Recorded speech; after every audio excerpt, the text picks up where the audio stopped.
반갑습니다. 우리나라에서 가장 영향력이 큰 언론을 꼽는다면 아마 조선일보일 겁니다. 또 우리나라에서 가장 불신받는 언론을 꼽으라면 그것도 조선일보일 겁니다. 가장 영향력이 큰 언론이 가장 불신받는 언론. 모순이죠, 어찌 보면. 그게 우리 언론의 현실입니다. 제가 조선일보에 관심을 갖게 되는 이유이기도 하고요.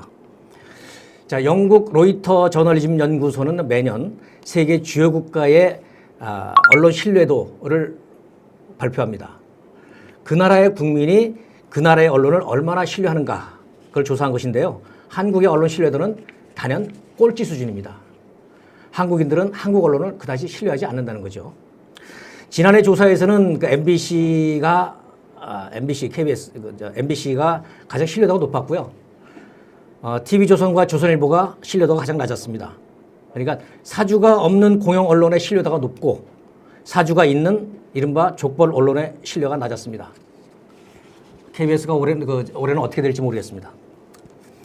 이런 얘기를 들은 적이 있습니다. 우리 조선일보는 대통령을 창출할 수도 있고 퇴출시킬 수도 있다. 거기에 하나를 더 붙여도 될 것 같아요.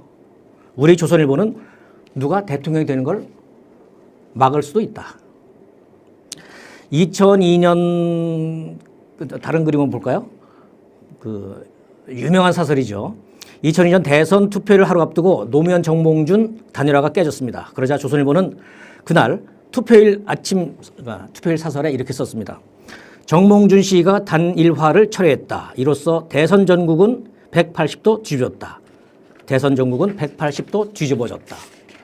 노무현 후보의 손을 들어줬던 정몽준 씨마저 노 후보는 곤란하다고 판단한 상황이다. 이제 최종 선택은 유권자들의 몫이다. 이게 무슨 뜻인지는 굳이 설명하지 않아도 될 것 같습니다. 노무현 찍지 말란 얘기죠. 이런 게 선거 개입 아닌가요? 자, 다음 것도 보겠습니다. 이명박 박근혜 두 사람이 이제 대선 후보 자리를 놓고 이제 경쟁을 하던 2005년이죠. 조선닷컴에 이런 기사가 실립니다. 아버지 후광, 알맹이 없는 연예인식 인기. 이게 기사 제목이고요. 후보 검증 기사인데 박근혜가 대통령이 되면 안 되는 10가지 이유. 이게 주요 내용입니다. 콘텐츠가 없다. 박정희 후광, 유신 공준한 비판, 정치 지도자보다 연예인 같은 인기, 정수 장학회 등 재산 의혹, 물러서지 않는 고집, 베일에 가린 사생활.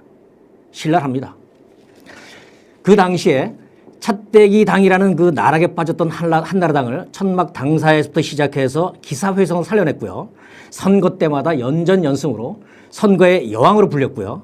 그래서 차기 대선 후보는 당연히 박근혜 몫이다. 이랬었었죠. 그런데 안 됐죠. 제 생각에는 조선일보의 저 보도가 치명적이지 않았을까 생각합니다. 제 생각입니다. 자, 또 박근혜 대통령 취임하고요. 그 첫 해 가장 큰 이슈가 이제 국정원 댓글 공작 수사였습니다. 정권의 어떤 정당성이 흔들릴 수도 있으니까 수사를 지켜보는 정권이 초조했을 겁니다. 그 당시에 검찰총장이 최동욱이었는데 그 말을 잘 안 들었던 모양이에요. 이를테면 청와대의 말을. 어느 날 조선일보에 최동욱 총장의 사생활을 폭로하는 기사가 실립니다.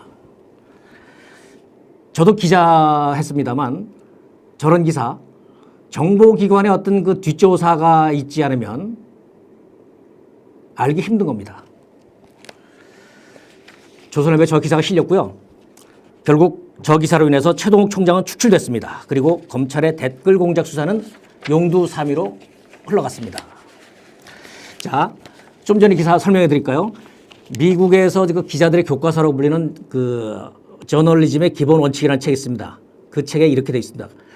저런 의혹 보도를 할 때는 우리 언론사가 저런 정보를 어떻게 입수하게 됐는지, 최동욱 총장의 사생활 저거를 어떻게 알게 됐는지, 어떻게 입수하게 됐는지, 사실 여부를 또 어떻게 확인했는지, 왜 저걸 보도하게 됐는지를 기사에서 밝히라고 되어 있습니다. 왜냐하면요, 지금 뉴미디어 시대에 정보가 너무 많습니다. 참과 거짓, 가짜, 진짜 가짜 막 섞인, 또 그 안에는 정치적인 의도라든지 뭐 이게 숨어 있는 그런 보도, 그런 정보도 많거든요.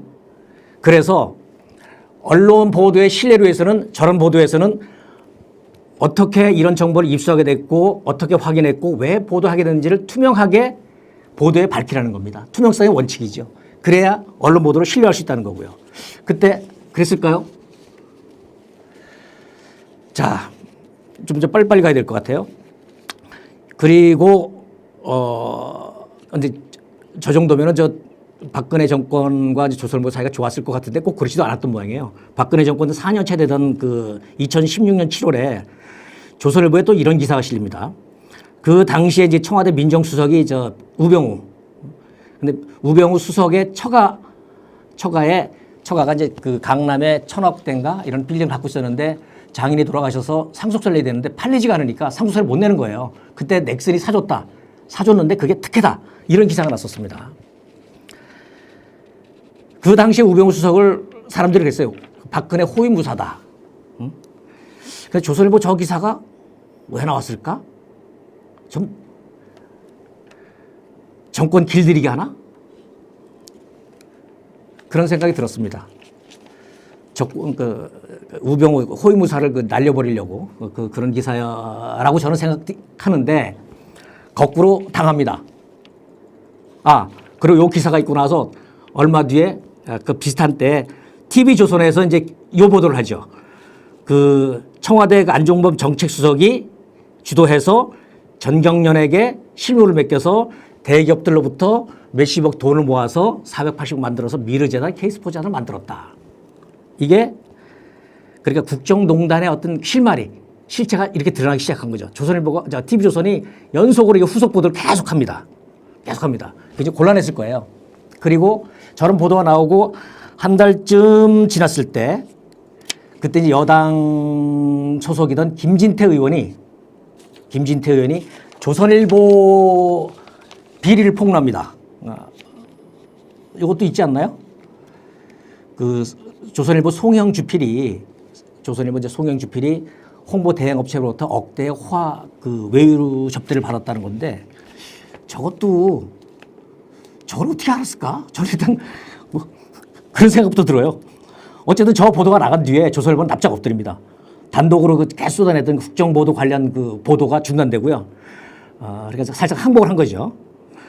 그렇지만 이미 뚝이 터진 거죠. 한겨레나 이런 매체에서 후속 보도를 계속 하게 됩니다. 그러니까 민심은 이제 요동치기 시작하고 박근혜 지지율이 이제 폭락하기 시작하죠.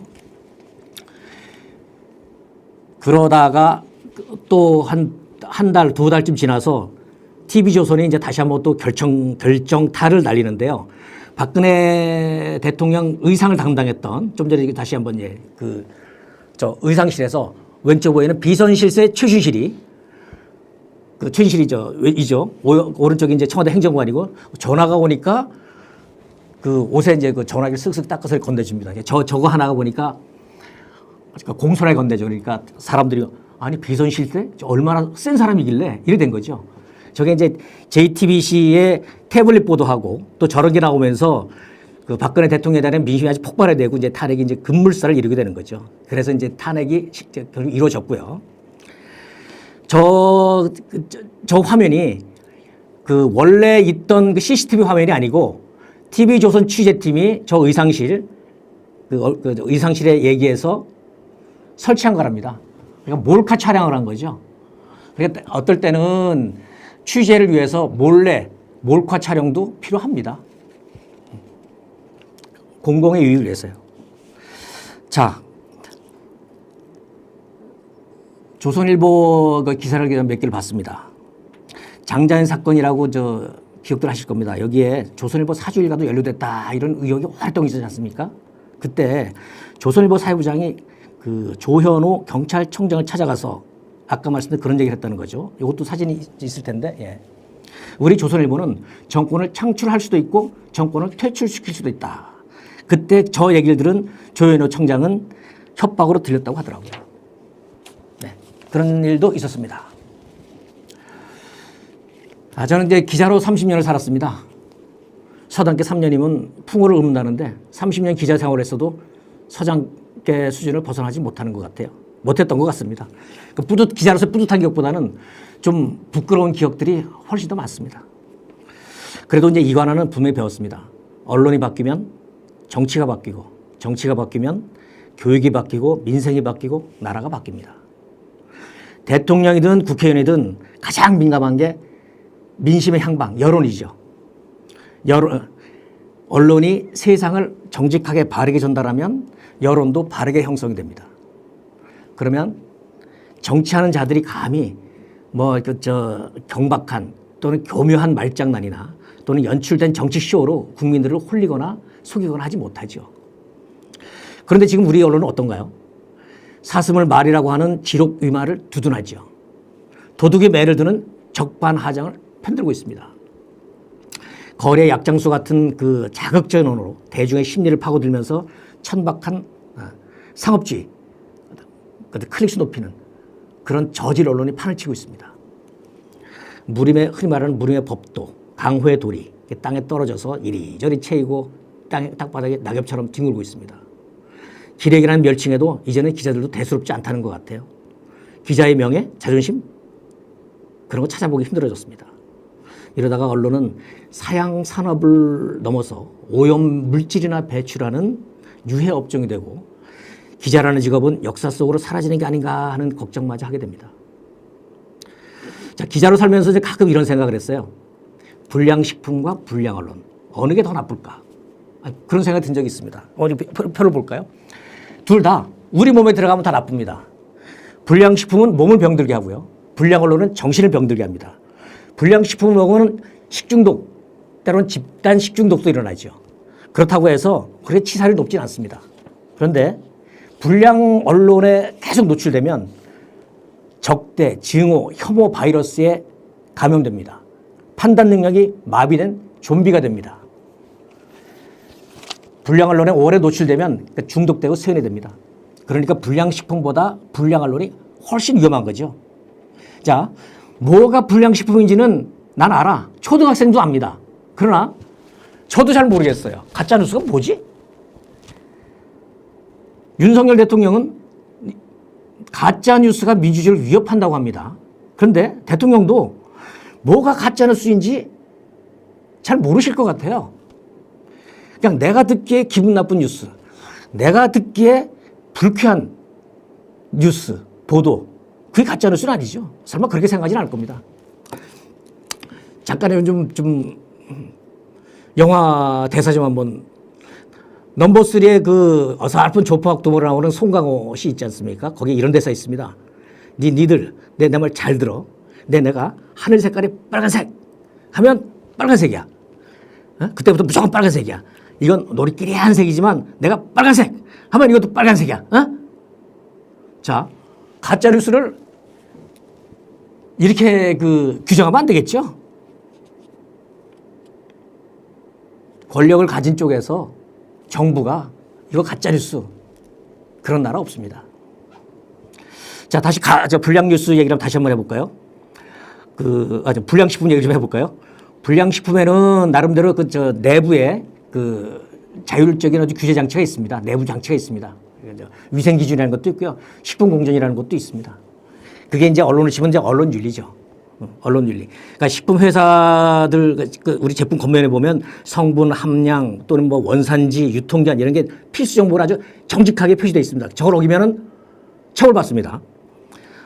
여기서 지금 함량 성분 이런 거를 언론으로 치면은 팩트입니다. 팩트, 사실. 그걸 정직하게 말해야 되는 거죠. 속이면 안 되는 거죠. 또 하나는 원산지 표시라잖아요. 원산지 표시가 뭐냐면은 어떤 자료나 정보의 출처가 어디인지를 밝혀야 된다는 겁니다. 그 말을 누가 했는지 익명 안에 실명으로 밝히라는 겁니다. 그게 원산지 표시고 그게 실명 표시고 언론에서도 그렇게 하는 게 원칙이에요. 그게 취재윤리고요. 근데 우리 언론 기사 보면 이런 거 많지 않습니까? 법조계에 따르면, 정치권에 따르면, 재계에 따르면 출처가 없습니다. 관계자 씨, 한 검사와 또 한 검사, 부장검사 출신의 변호사가 그다음에 직장인 김모 씨, 대학생 이모 씨, 시장 상인 박모 씨, 익명. 거기다 또 기사가 뭐죠? 전해졌다, 알려졌다, 뭐라고 한다더라, 했다더라. 자, 출처 불명에, 익명에 했다더라, 했다더라, 알려졌다, 전했다고 하면요. 천사도 악마로 만들 수 있습니다. 자, 이런 익명 낱말, 출처 불명 기사 어디에 많죠? 마녀 사냥 기사에 많습니다. 시민단체, 노조, 민주당 겨냥한 기사에 많습니다.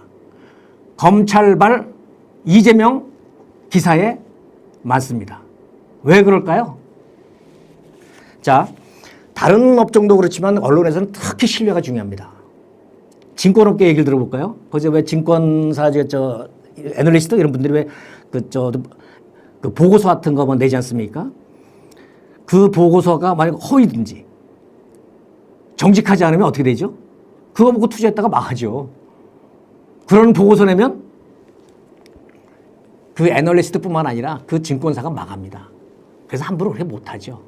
우리가 마트 가서 무슨 물건을 사거나 증권사 애널리스트 신뢰하는 거는 속이지 않을 거라는 그런 약속, 믿음, 신뢰가 있기 때문이죠. 근데 언론은 어떻습니까? 그렇지 않습니다. 언론, 불량식품 제조업을 책임보라니까 불량식품 만들고 그러면 책임을 져야 되는데 언론은 그것도 없어요. 자, 우리 징벌적 배상 얘기를 좀 해볼까요? 얼마 전에 미국 폭스뉴스가 1조 원 배상을 하게 됐습니다. 그 뭐냐면 트럼프가 개표 조작이다. 개표기가 문제가 있다. 개표 조작이다. 그걸 계속 떠들었고요. 그걸 폭스뉴스가 검증, 확인도 안 하고 계속 반복해서 내보냈습니다. 그랬다가 개표기 제작 업체 회사에서 이제 소송을 해갖고 1조 원 엄청나죠. 저걸 물어주게 됐는데 저게 징벌적 배상입니다. 왜냐? 언론 윤리를 지키지 않은 거예요. 사실 확인을 안 한 거죠. 아니면 저게 사실이 아니라는 것, 트럼프 얘기가 사실이 아닌 걸 알면서도 어떤 정치적인 의도에서 계속 반복적으로 보도를 한 거죠. 그래서 1조 원 배상을 하게 된 겁니다.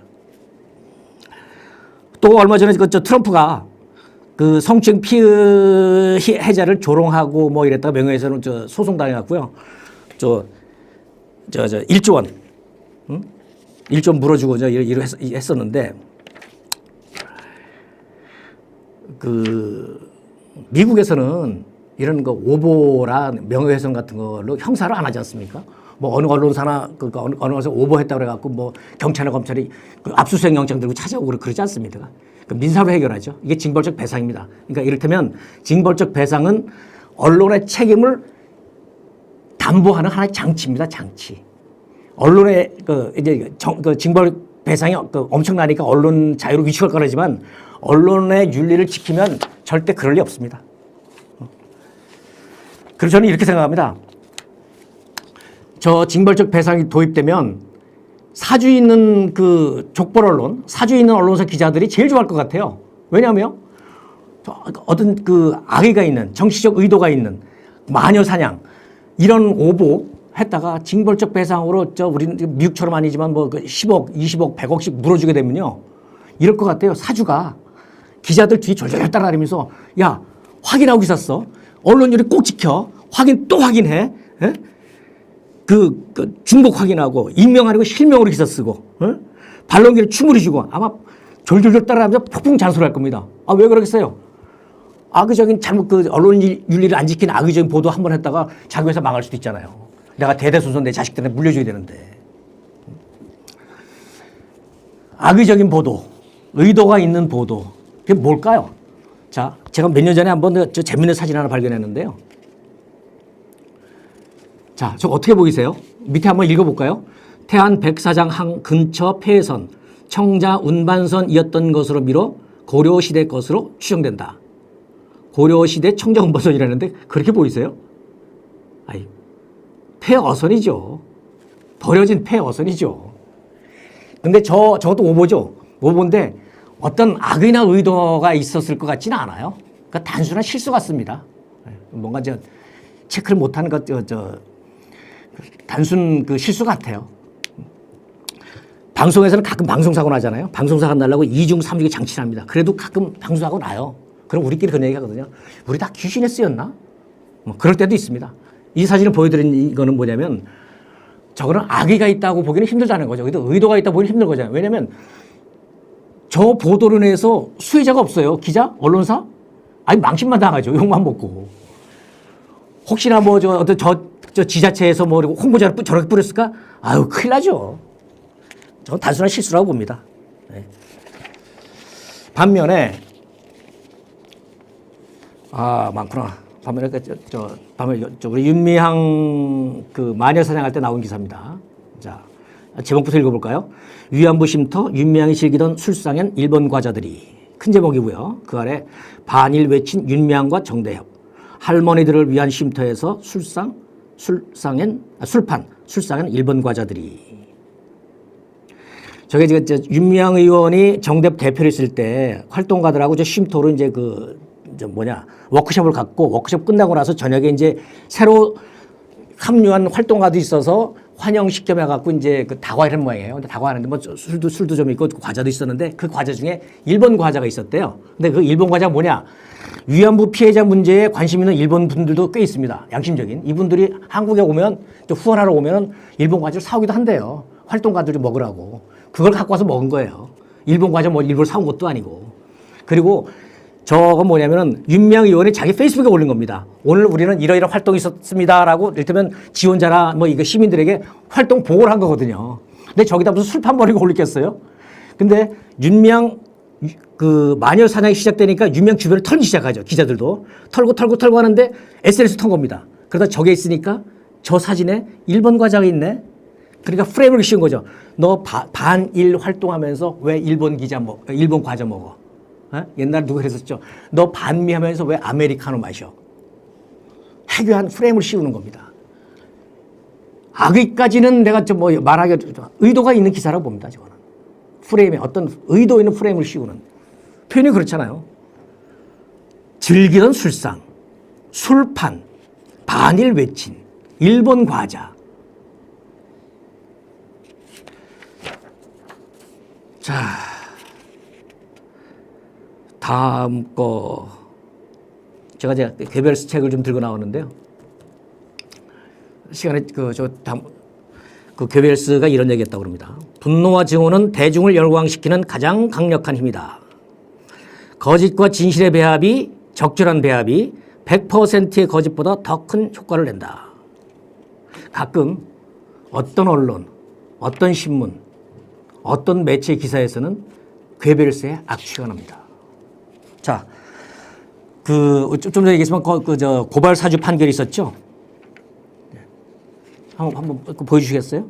고발. 자, 한겨레는 고발 사주 요거를 일면 톱으로 뽑았습니다. 조선일보는 일면에 기사가 없었습니다. 그 일면 톱은 의제 설정, 아젠다 세팅이라고 하죠. 그날에 가장 중요한 국민이 알아야 되는 그런 의제 설정 기능을 하는데. 한겨레는 고발 사주가 굉장히 중요한 이슈다 그래서 그쪽으로 갔어요. 톱으로 뽑았습니다. 조선일보의 노후도시 108곳 이거는 고밀도 재건축을 허용했다는 건데요. 이거 선과 같은 선심성 정책, 선심 정책, 포퓰리즘을 하는 게 맞죠. 저는 궁금합니다. 조선일보는 왜 저걸 일면 톱으로 뽑았을까? 저게 정말 중요해서? 포퓰리즘 같은데? 선심성 정책 같은데? 비판하는 것도 아닌데? 뭔가 가리려고 했던 거 아닐까요? 고발 사주 안 보이게? 관심을 갖지 않게? 자, 그 다음에 또 뭐가 있었더라? 차례차례 한번 잠깐 보고 넘어가죠. 자, 제가 조선일보에 관심 가진 얘기고 그래서 얘기하려는 겁니다. 자, 이제 이런 게 뭐냐면은 혐오 프레임을 씌우는 겁니다. 방역. 우리나라 방역이 세계에서는 우리나라는 방역 모범 국가였어요. 그 선진국에서도 어떻게 보면 칭찬, 부러워했었고요. WHO인가요? 세계보건국 이런 데서도 칭찬하고 있었습니다. 그런데 국내 몇몇 언론 그렇지 않았습니다. 방역 회방 났었죠. 방해했었습니다. 왜 그랬을까요? 그것도 다음에 한번 또 얘기해 보겠습니다. 예, 또 다음 거는 그 다음에 중국 혐오를 또 그렇게 부추겼습니다. 중국 혐오를 계속 부추겼습니다. 저 하나 보시면 중국을 벗어나니 세계가 보인다. 탈중국해라. 미국 쪽으로 탈중국해라. 탈중국하니 세계가 보인다 그랬거든요. 근데 얼마 전에 나온 기사입니다. 그래서 중국 시장에서 벗어났더니 수출이 줄고 경제가 빨간불이 켜졌습니다. 그랬더니 조선에 나온 게 뭐냐면 기사가 뭐냐면 중국서 설 자리는 한국 30년 전 후퇴했다 이거예요. 그러면서 저에게 뭐냐면 그래도 우리 수출에서 중국이 차지하는 비중이 높으니까 중국을 외면하면 안 된다는 거예요. 언제는 탈중국 하라더니, 중국 벗어나라더니, 중국 혐오 부추기더니, 중국 시장 외면하면 안 된다고요? 그러니까 어쩌란 말이에요. 이미 지금 경제는 금이 쫙쫙쫙 가고 있는데, 소 잃고 저 외양간 고치기도 힘들게 됐는데, 언론이 이래서 되겠습니까? 자, 이렇게 또 혐오만 씌우는 것도 아닙니다. 이런 것도 있습니다. 그 다음, 영웅서사를 만들어주기도 합니다. 윤석열 대통령이 대선 후보가 되는 과정에서 나왔던 기사들입니다. 윤석열은 때리면 때릴수록 더 커진다. 반려견 산책도 끊고 경제 외교 과외 열공했다. 순댓국 운전기사 비서들하고 흑서동 순댓국에서 점심을 먹었는데 그거 하나 갖고 역대급 리더가 됩니다. 왜 그랬을까요? 저도 나중에 말씀드리겠습니다. 네, 마지막으로. 자, 공정해야죠. 오른쪽 건 아시죠? 얼마 전에 부산 엑스포 참패하고 나서 부산 민심이 흉해지니까 재벌 총수들하고 부산 그 전통시장에 가서 먹방쇼를 했지 않습니까? 떡볶이 먹방쇼. 그렇지 않습니까? 그때 부산 민심 달랜다고. 재벌 총수들을 병풍 세웠다고 그런 비판까지 있었지 않습니까? 자, 왼쪽 기사 볼까요? 문재인 대통령 시절의 기사입니다. 재벌, 재계 총수들하고 경제계 인사들하고 청와대에서 간담회를 하고 산책을 했는데 그날 미세먼지가 좀 있었나 봐요. 그런데 뭐라고 하냐? 미세먼지 속 청와대 산책 강행. 재벌 총수들 건강을 걱정해서 그랬을까요? 미세먼지 속 산책 강행. 이렇게 다루면 안 되죠. 자, 의제 설정, 프레임 씌우기. 지금 우리 앞에서 얘기했지만 정치 양극화. 예? 어쩌면 우리 언론이 진영화된, 정파화된 언론이 우리 국민들에게 계속 혐오, 증오를 계속 살포하고 있는지도 모릅니다. 그러다 보니까 야당 지도자를 죽이려고 하는 테러까지 나고요. 그 다음에 배현진, 여당 의원도 돌멩이로 얻어맞는 테러를 당하기도 했고요. 자, 언론이 왜 존재합니까? 갈등을 조정하고 문제를 해결하고 여론을 건전한 여론 형성됨으로 해서 그 여론을 통해서 문제를 해결하는 거거든요. 근데 지금 어떻습니까? 정파, 진영, 편가르잖아요. 갈등을 조장하지 않습니까? 적대시하게 만들지 않습니까? 국내에서 또 외국에서.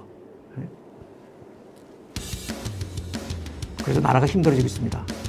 이게 다 언론 때문입니다. 그 얘기를 계속 해보려고 합니다. 네, 여기서 마치겠습니다. 고맙습니다.